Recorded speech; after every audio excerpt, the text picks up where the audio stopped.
fail, get discouraged, and backslide, like the 13 men that went out from our church who are not saved today. Now, I'll lead most of these numbers for you, but I want to get to the most important number to me because of how much I love these guys.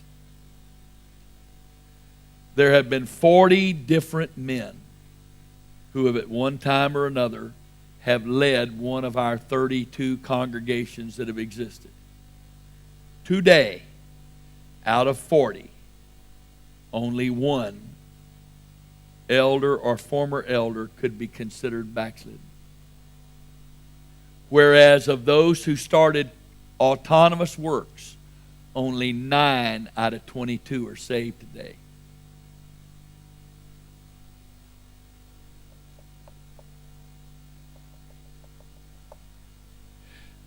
I've never had a man that I had to close down his congregation and ask him to come back to the mother congregation, the mother church, who has backslidden because I did that. They knew that we were there to help. We did everything we could to help them succeed. We supported them. They weren't out there on their own. We had people visiting to see how they were doing. We required them to record their messages. We had somebody listening and have somebody listening to everything they preach. I only had one man in all this time I had to remove because he was not doing what I told him to do. He was preaching doctrines that were his own and not what the church stood for together. And I shut him down.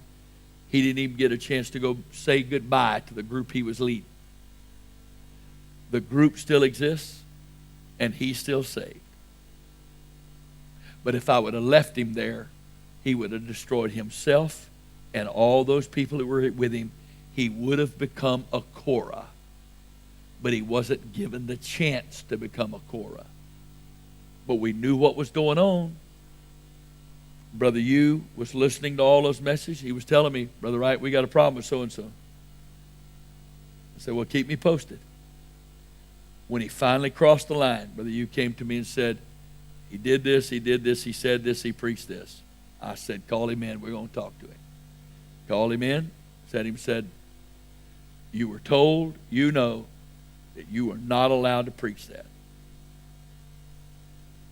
You can believe it if you want to, that's fine.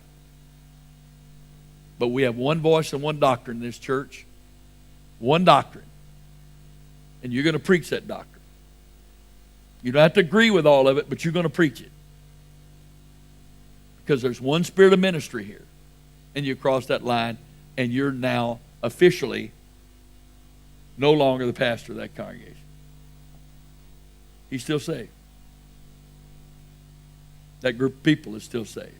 We didn't lose anybody because of it. Now,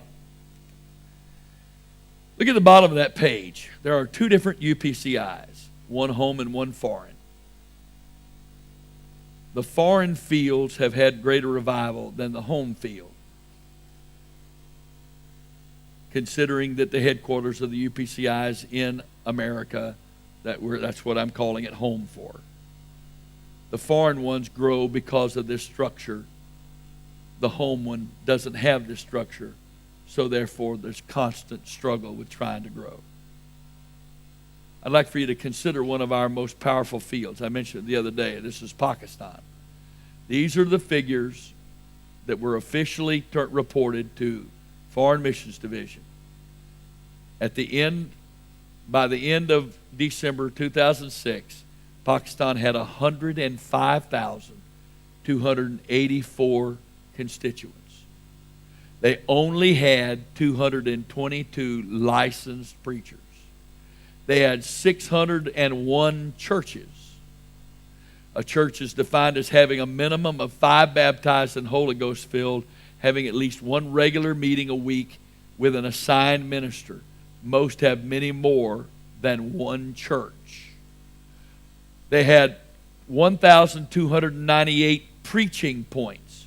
This is a group of believers meeting regularly at least once a week with an assigned minister And except in the case of someone opening a new work, these would mostly be daughter works, or what's called daughter works. We call them congregations.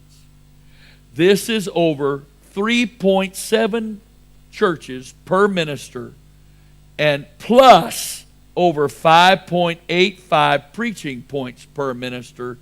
Each minister is responsible for 475 constituents. This is an average of 55.5 souls per church/preaching points. Now, how does 222 men do all of that? It's 222 licensed preachers. Most of that work is being done by people who are in training and are not yet ready to be officially called preachers. And they have 105,000 constituents in a nation of 97% Muslims, where you can get killed for being a Christian. The structure works.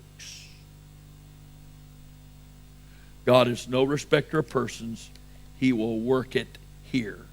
The principle and concept, not the method of application, is the most important point to be taken from this lesson. There is no right or wrong way to apply the principle. The only thing that matters is the principle. We do RIPFA, which is an acronym which means rigid in principle, flexible in application. And there's my little note to myself. You cannot say this too much. Rigid in principle, flexible in application. Various methods of starting that we and others have used are, and I won't go into all of that. There's no right or wrong way to start a congregation. Every one of our congregations has been started a little differently than the others. Some we've sent out one individual. Some we've sent out a family. Some we've sent out a minister and some helpers. Others we sent out a large group of people. Some we started regionally. Some we started just because there was an area needed church, but anybody that wanted to go to it from anywhere could go to it. There's no right or wrong way to start. The wrong thing is not starting. And the second wrong thing is not overseeing it. You don't send them out and let them do it on their own. You want to oversee. The purpose of oversight is not to spy. The first and foremost purpose of oversight is to be there to help, to support. The oversight ministry is the covering, the tent of authority, and the safety net under the high wire and the trapeze. I do a whole lot more safety net than I do exercising authority. I'm there to help.